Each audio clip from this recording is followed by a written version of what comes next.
मेरा जन्म गुजरात में हुआ। गुजरात में एक तीर्थ क्षेत्र है महुड़ी करके, उत्तरी गुजरात में है।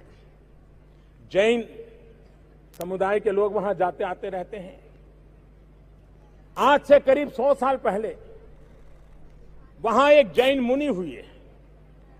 अब वो किसान के घर में पैदा हुए थे, किसान थे, खेत में काम करते थे, लेकिन जैन परंपरा के साथ जुड़ करके वे दीक्षित हुए, जैन मुनि बने। करीब 100 साल पहले वो लिख करके गए हैं। उन्होंने लिखा है, बुद्धिसागर जी महाराज ने, उन्होंने लिखा है कि एक दिन ऐसा आएगा जब पानी किराने की दुकान में बिकता होगा। आप कल्पना कर सकते हैं, 100 साल पहले एक संत लिख के गया कि पानी किराने की दुकान में बिकेगा। आज हम पीने का पानी किराने की दुकान से लेते हैं। कहां से कहां हम पहुंच गए। भारत के प्रधानमंत्री श्री नरेंद्र मोदी जिन्हें मानते थे और जिनके नामक समावेश अपने प्रवचन में किया था, वह है हमारे पूजनीय आचार्य श्री बुद्धिसागर सूरी जी महाराज। आज मैं आपको महाराज साहब की जीवन कथा सुनता हूँ। जय जिनेन्द्र, जय घंटाकरण महावीर, जय श्री बुद्धिसागर सूरी गुरुजी जिग्नेश शाह का आप सबको सादर प्रणाम। ज्ञान प्राप्ति के लिए निरंतर प्रयास, ध्यान में निरंतर अभ्यास और आध्यात्मिक साहित्य की रचनाएं तीनों गंगा, यमुना और सरस्वती की तरह श्री बुद्धिसागर सूरी जी में एक साथ मिलते हैं। वे इस सदी के महान संत और भिक्षु हैं। वे गुजरात के सर्वमान्य महापुरुष हैं। गुजरात के महसाणा जिले के विजापुर कस्बे में अहिंसा में दृढ़ विश्वास रखने वाले और पूरी तरह से शाकाहारी एक धार्मिक विचारों वाले पटेल दंपत्ति रहते थे। उनके नाम शिवभाई और अंबाबेन थे। दंपत्ति पूरे शहर में अपने सहयोगी स्वभाव के लिए जाने जाते थे। शिवभाई के पास खेती की जमीन थी और परिवार हर तरह से खुश था। 1874 में शिवरात्रि के दिन, जिस दिन भगवान शिव की पूजा की जाती है, उसे हिंदू धर्म में शिवरात्रि।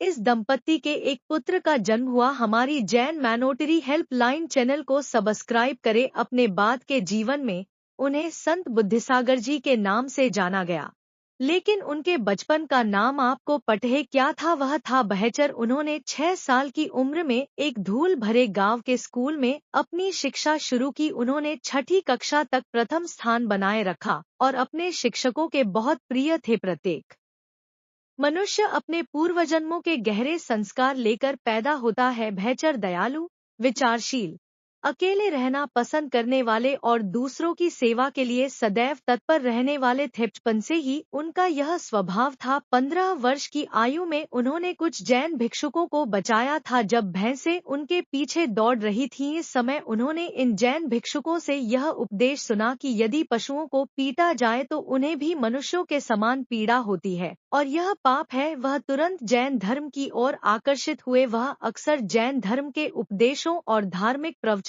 और संतों भिक्षुओं को सुनने के लिए जाते थे। वह सहज ही अहिंसा, उदार हृदय, तप, त्याग और शास्त्रों के अध्ययन की ओर मुड़ गए। वे जैन धर्म के उच्च विचारों से आकर्षित हुए। दूसरों को पढ़ाते समय उन्होंने स्वयं भी धर्म, इतिहास, तर्कशास्त्र, योग और अन्य विषयों का अच्छा अध्ययन किया। वे परमार्थ के बारे में सोचने के मार्ग पर आगे बने और कुल सत्य, अहिंसा को अपनाया। उन्होंने सोच कि वे इस छोटे से गांव में पढ़ाई आगे नहीं बढ़ पाएंगी और इसलिए वे श्री वेणीचंद भाई की मदद से महसाणा आ गए। यहाँ संस्कृत, धार्मिक, तर्कशास्त्र और दर्शन पर विशेष पुस्तकों को पढ़ना और अध्ययन करना संभव था और इस तरह सभी तरफ ज्ञान का विस्तार करना संभव था। कुछ समय बाद उन्हें अपने माता पिता के दुखद निधन की खबर मिली। अगर आप भी अपनी मत से कतरे हो प्यार तो वीडियो लाइक करो यार। जल्द ही उन्होंने दीक्षा लेने का फैसला किया। अंत में उन्होंने 1901 में पालनपुर में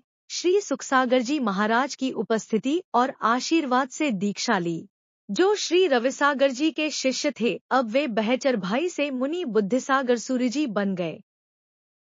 साधु जीवन के आरंभ से ही उनमें सांसारिक विषयों के प्रति ज्ञानपूर्ण वैराग्य था। उनका दृढ़ विश्वास था कि आध्यात्मिक मार्ग और अभ्यास ही परम सत्य या मोक्ष की ओर बढ़ने के लिए एकमात्र कदम है।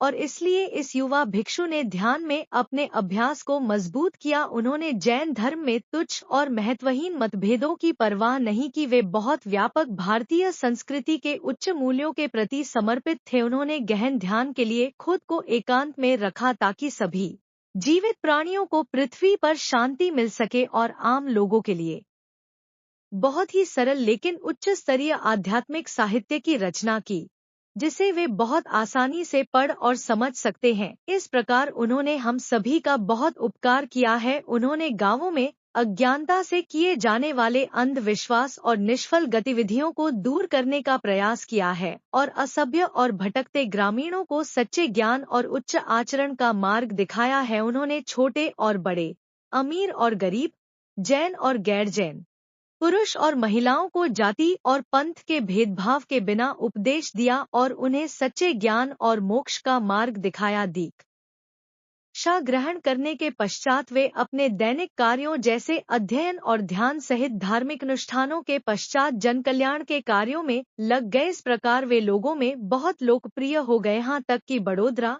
ईडर, मनसा, पेठापुर आदि के शासक भी श्री बुद्धिसागर सूरि जी के उपदेशों से प्रभावित हुए और उन्होंने कुछ निश्चित दिनों में शिकार, शराब पीना, जुआ, हिंसा आदि पर प्रतिबंध लगा दिया था। उन्होंने इस महान संत की सलाह पर कई व्रत लिए। विद्वानों की समिति ने उन्हें शास्त्र विशारद की उपाधि दी। भिक्षुक को एक स्थान पर नहीं रुकना चाहिए और इस दिशा निर्देश को स्वीकार करते हुए श्री बुद्धिसागर सूरि जी लगातार एक स्थान से दूसरे स्थान और गांव से दूसरे गांव घूमते रहे। हालांकि उन्हें 3 स्थानों से बहुत लगाव था।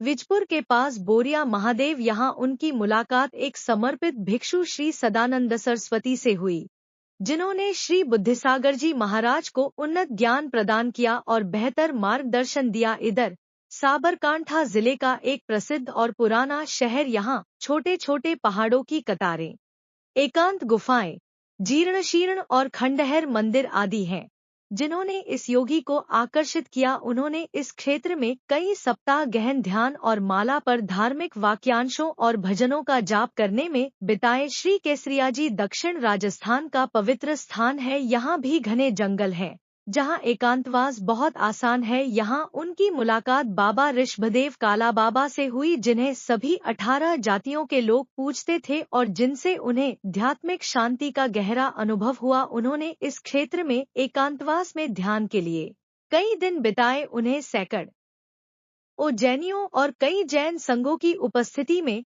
1914 में आचार्य की उपाधि प्रदान की गई थी। आचार्य श्री बुद्धिसागर जी की मुख्य रुचि समाज में ज्ञान और अच्छे व्यवहार के विस्तार, आत्मविश्वास बढ़ाने, भाईचारा बनाने और लोगों को अपने देश, समुदाय, समाज, क्षेत्र, जानवरों और बड़े पैमाने पर दुनिया के प्रति अपने कर्तव्यों का एहसास कराने में थी। वे 1907 के मानसून के बाद अहमदाबाद के शेठ लल्लू भाई राय जी के दबाव का सम्मान करते हुए अहमदाबाद आए थे और जैन और गैर जैन के कई समूहों को उपदेश दिया था। उन्होंने लिम्बड़ी के शासक लाला लाजपत राय, अहमदाबाद के कलेक्टर और कमिश्नर और हिंदू स्वामी नारायण, स्थानकवासी और आर्य समाज से संबंधित लोगों के अन्य अल्पलगाव वर्ग के साथ आध्यात्मिक प्रवचन किए। उन्होंने उनके संदेहों को दूर किया और उन्हें सत्य, अहिंसा, त्याग और उदारता के विचार समझाए, जो इस और भविष्य के जीवन के शाश्वत तथ्यों को कवर करते हैं।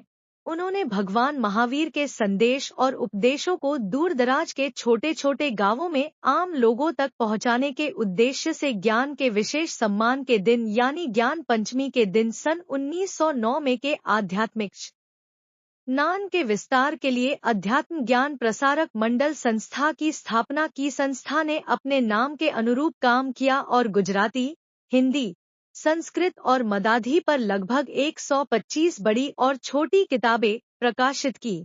और इस पुस्तक श्रृंखला के विशेष पहलू यह है कि किताबों में दर्शन, इतिहास, योग, ध्यान जैसी आध्यात्मिक प्रथाएं, पवित्र नामों का उच्चारण, अप्रकटीकरण, टिप्पणियां, अनुवाद, आत्मकथाएं, रेखाचित्र आदि विषय शामिल हैं। ये पुस्तकें किसी विशेष वर्ग या जाति के लोगों के लिए नहीं है, बल्कि निम्न से लेकर उच्चतम व्यक्तियों जैसे अल्पज्ञ, वकील, डॉक्टर, प्रोफेसर, विद्वान, इतिहासकार, भिक्षुक, त्यागी आदि के लिए हैं। निम्नलिखित पुस्तकें प्रत्येक व्यक्ति के दैनिक जीवन में तथा एक सच्चे भक्त के आध्यात्मिक विकास के लिए बहुत उपयोगी है।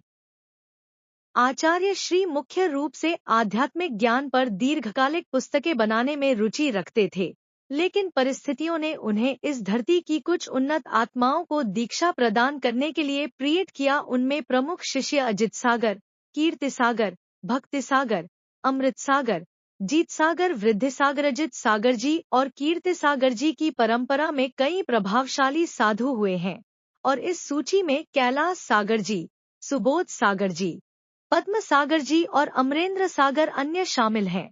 उन्होंने समाज में, विशेष रूप से जैन समुदाय में कई अच्छे काम किए हैं। यह परंपरा आज भी जीवित है। पवित्र स्थान महुड़ी बहुत लोकप्रिय है और यह अत्यधिक विकसित भी है। आचार्य श्री बुद्धिसागर जी की परंपरा के कई संत और साधु पूरे भारत में सक्रिय हैं और अपने प्रेरक और विद्वत्तापूर्ण व्याख्यानों, प्रवचनों और उपदेशों के माध्यम से जैन धर्म के विस्तार के लिए जोरदार काम कर रहे हैं। इसमें कोई संदेह नहीं है कि ये साधु चारों और धर्मनिरपेक्ष दृष्टिकोण बनाए रखते हुए आध्यात्मिक प्रथाओं और जैन सिद्धांतों के विस्तार में महत्वपूर्ण भूमिका निभाएंगे। कृपया कमेंट बॉक्स में जय जिनेंद्र लिखें। आचार्य श्री बुद्धिसागर जी गुणों की अथाह खान थे। प्रत्येक विषय पर उनका दृष्टिकोण बहुत व्यापक था। वे साहसी और साहसिक थे। वे भविष्य को देख सकते थे। वे हमेशा उपयोगी कार्यों में लगे रहते थे, निरंतर ध्यान करते थे, सुनी हुई बातों पर गहरी आस्था रखते थे, स्वभाव से धर्मनिरपेक्ष थे, सभी धर्मों का समान रूप से सम्मान करते थे। वे दयालु और सहानुभूति पूर्ण थे। वे आसक्ति और लोभ से मुक्त थे, कठोर व्रतों का पालन करने में ईमानदार थे। वे जैन समुदाय की एकता में विश्वास करते थे। उन्होंने भारत जैन महाज्ञानालय जैन पुस्तकालय की स्थापना करके जैन धर्म का विस्तार किया। न केवल जैनों के बीच बल्कि अन्य लोगों के बीच भी वे योग और ध्यान की ओर बहुत प्रवृत्त थे और लगातार इसका अभ्यास करते थे।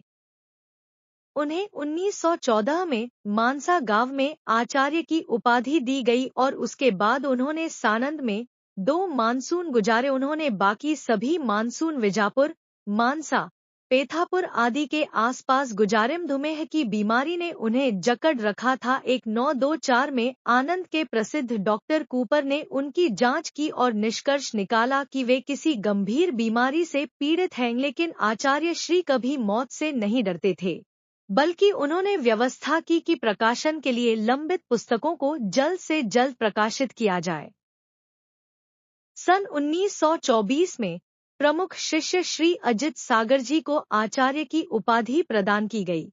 श्री महेंद्र सागर जी को गुणी तथा श्री रिद्धि सागर जी को प्रवर्तक की उपाधि दी गई। इसी वर्ष मार्गशीर्ष मास के शुक्ल पक्ष की द्वितीया को महसाणा जिले के विजापुर के निकट महुड़ी गांव में घंटाकरण वीर की मूर्ति की स्थापना की गई। जैन तथा अजैन सभी का ध्यान धर्म की ओर आकर्षित हुआ। उन्होंने अपनी दीक्षा के 25वें वर्ष में प्रवेश किया, जो उनके जीवन का अंतिम वर्ष था।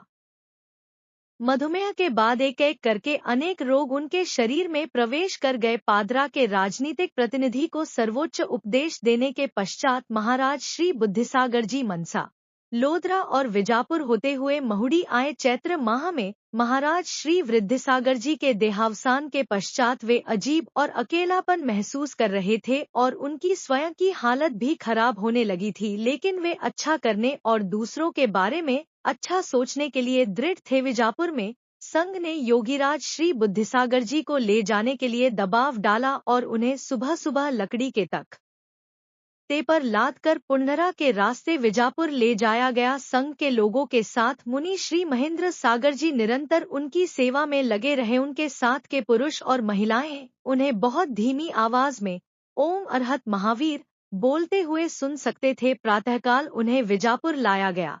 आचार्य श्री बुद्धिसागर जी महाराज ने अपने सैकड़ों अनुयायियों और विजापुर तथा अन्य संघ के लोगों की उपस्थिति में 1925 में अंतिम सांस ली। भारत सरकार ने श्री बुद्धिसागर सूरी जी के सम्मान में 150 रुपये स्मारक सिक्का जारी करने का ऐलान किया है। जय जय श्री बुद्धिसागर सूरी गुरुदेव।